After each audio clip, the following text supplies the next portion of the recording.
All right. Hello, everybody. It's Evan here from Chudlet GT, back with another video. And you know what? I think this video deserves a little exposition, if you would. Yes, this is my second time recording this. First time my mic was off. Big whoop. Second of all, yes, I am talking about Dispatch and playing Spelunky. This comes down to I want to talk about the game, but I don't want to put in all the effort to make like edited video clips from the actual Dispatch game, because I can't just play Dispatch and talk about it since the nature of the game. So, too lazy to do that. I don't want to, like, I'm very inspired, a lot of this is similar to Moist Critical in a sense, but I don't really want to do the whole face cam stuff, so,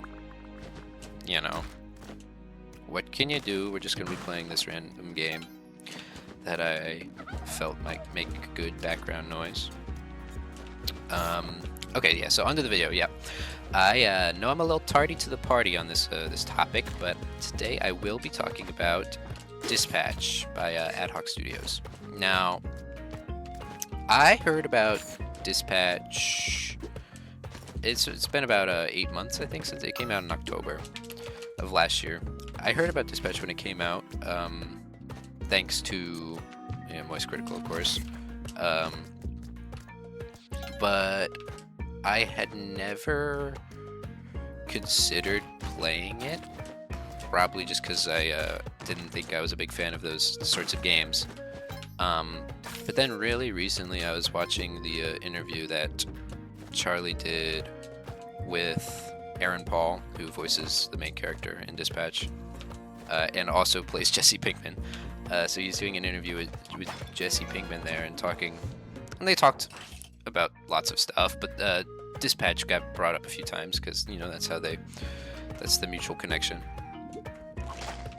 And so I mean they were singing its high praises, its high praises, and so I figured, what's the harm? I'll watch a video on it. So I watched the first 4 or so chapters of Charlie's gameplay of it. On the first episode, I was really certain it wasn't going to be my thing, so I just popped in somewhere in the middle. It was like that bar scene with Blazer and Robert, and really had no expectation of liking it. But upon seconds of seeing the gameplay out, I was, immediately hooked. Right, like visually. First thing you notice, it's beautiful. It's a visually stunning game. And second thing I noticed, obviously, is that I hadn't really seen any gameplay, but the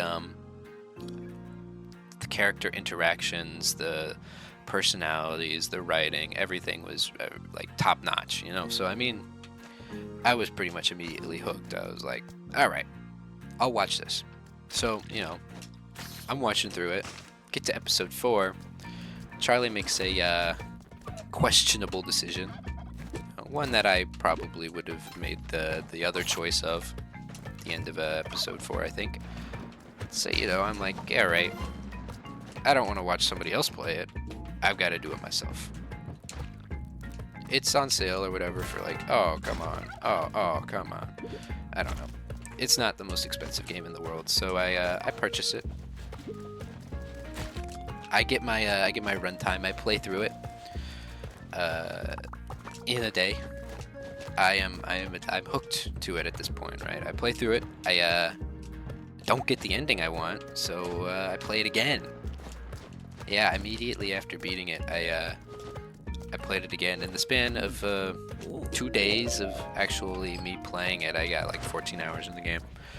So if that says anything about it, it's a good story. It's a riveting story. Got me going.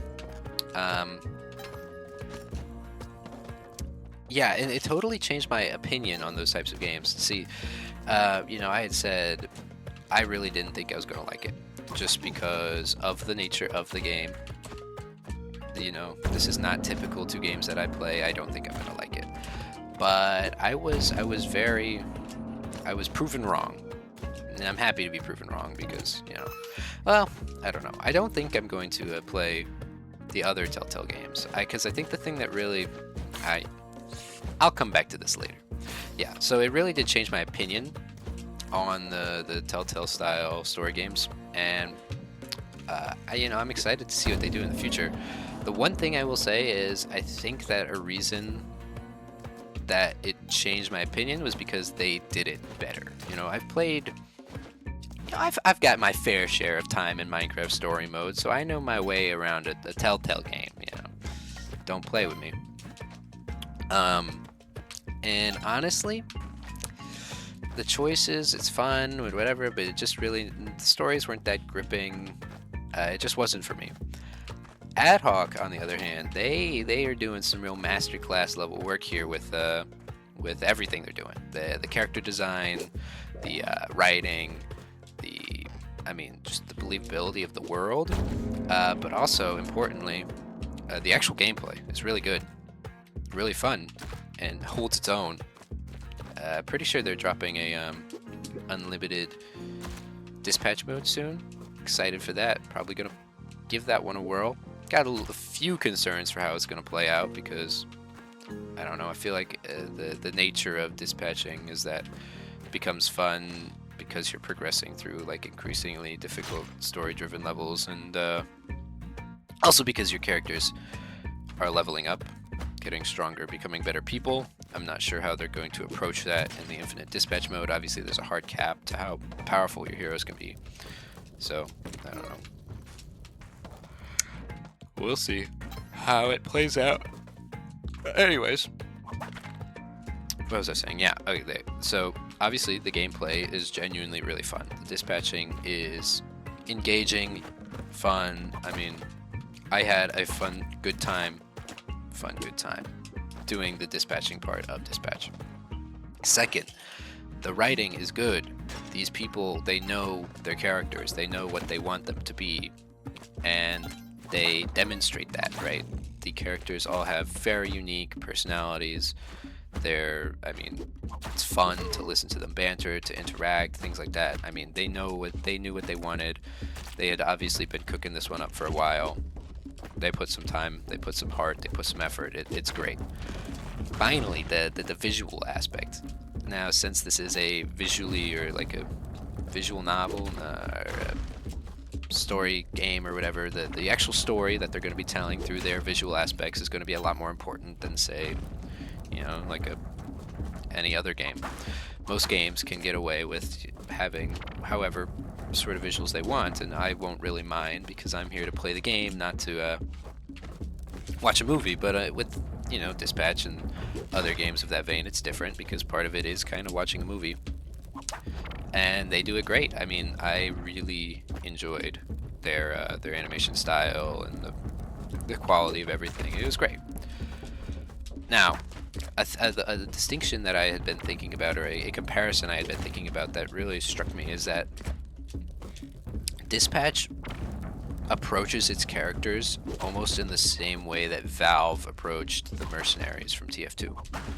And I think that's really cool, because TF2, for those who don't know, is a absolute masterclass in character design. There's the silhouette theory or something like that, where you can immediately recognize each of the 9 TF2 casts just by their shadow, their silhouette.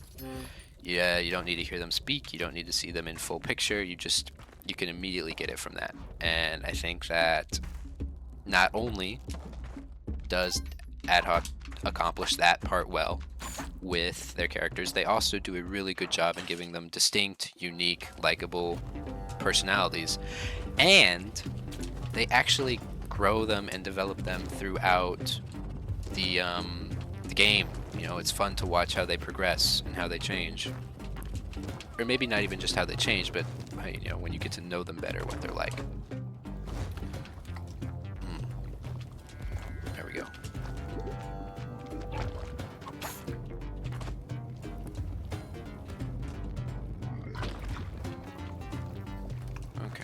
Okay. Sorry. So yeah, the characters are really grabbing, really entertaining, and they remind me a lot of the Team Fortress characters. So, you know, just a little something I wanted to point out. Now, obviously, another big point for me playing the game is because of the cast. You know, they have some real heavy hitters there. They got, is that gonna blow up the pod?